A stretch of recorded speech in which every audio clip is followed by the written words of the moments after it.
I just published a piece this morning on coalition, healthy coalition. It's multi-layered.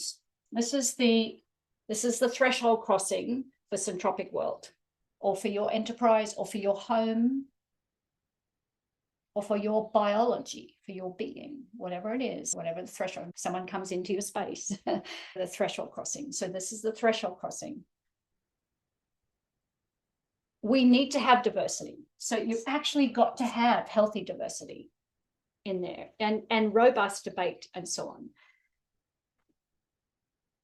What we have to agree as the foundation, and this is why the Trust Manifesto is so important for the threshold crossing, is we have to agree on a set of principles, also called the pattern integrity of this. Yesterday, because I've had so much rage about what's going on in the Middle East, and it's like I have to write about it, I have to speak about it, because silence is not an option. To be silent is to be complicit. And like, I'm not there. I don't know. I'm studying. I've actually now ordered a book, because I genuinely have the question. It is a genuine, honest, sincere curiosity question. How in Western governments, the Israeli lobby, I'm going to be very specific about this, the Zionistic colonial settlerist lobby has so much power. I want to know why that is, even in my local government. I'm genuinely curious. And so I've been writing about this, and a friend of mine who I've known for maybe 15 years, Amir Ahmed, he's a Sudanese refugee. He went through the first Gulf War, and one of the Sudanese, and he was part of the blogosphere for the Arab Spring. So he was incognito. So he was part of that whole thing. He's written books on Islam that was banned in certain countries. He lived in Malaysia for a while as a refugee status. He's now a Canadian citizen. And he had read some of my pieces, and he said, Christine, I really want to talk to you because I have a differing opinion to what you're speaking about. We were on the phone yesterday. So this is where I started. I started with, what are the principles? So for me, all life.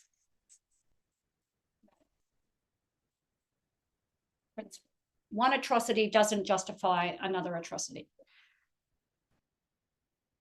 Another principle that would be worthy in this: I maintain an open mindset, and it's going to be based on experience. I can be wrong, and I'm happy to be wrong.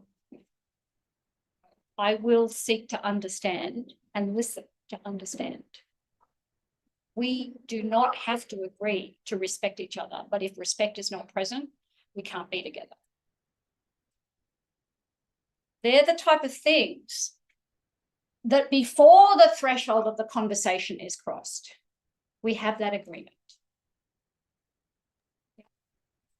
If those principles are there, you can have a different opinion and a different experience and a different that, just like the Tony and I in the surf. It was very clear that both of us had a different opinion and a different experience of the same experience. There was a space for both of them to coexist without either of us being wrong or right. And I write about this a lot. It comes back to the statement by Tyson Yunkaporta in Sand Talk about the original sin is the sin of being superior over others, earth, and yourself. If there is a developmental path that I'm on, is to, that one, because I like being right. Figure that out, haven't you? I like being right. Who doesn't like being right? I like being right. But do I have the ability to go, I like being right. I feel really right here, but I'm okay to be wrong. Because the moment I take a position of, this is the thing, the moment I am closed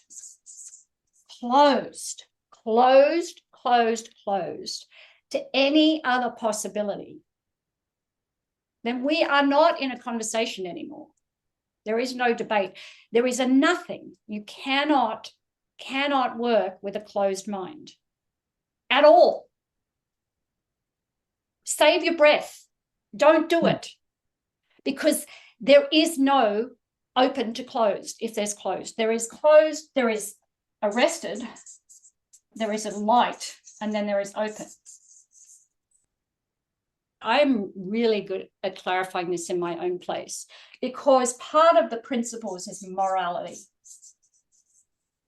And it comes back to all life matters. Even some of the really simple principles, like treat others as you want to be treated yourself. Mm-hmm.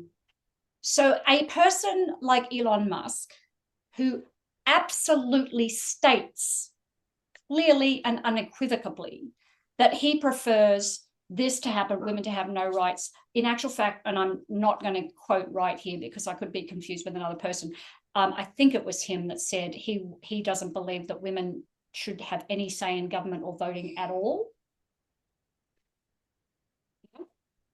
Or a Donald Trump, who has been convicted of raping, clearly had pedophilic, there's no evidence for X other than he spent a lot of time with Jeffrey Epstein and young girls. You've got photos of him with young,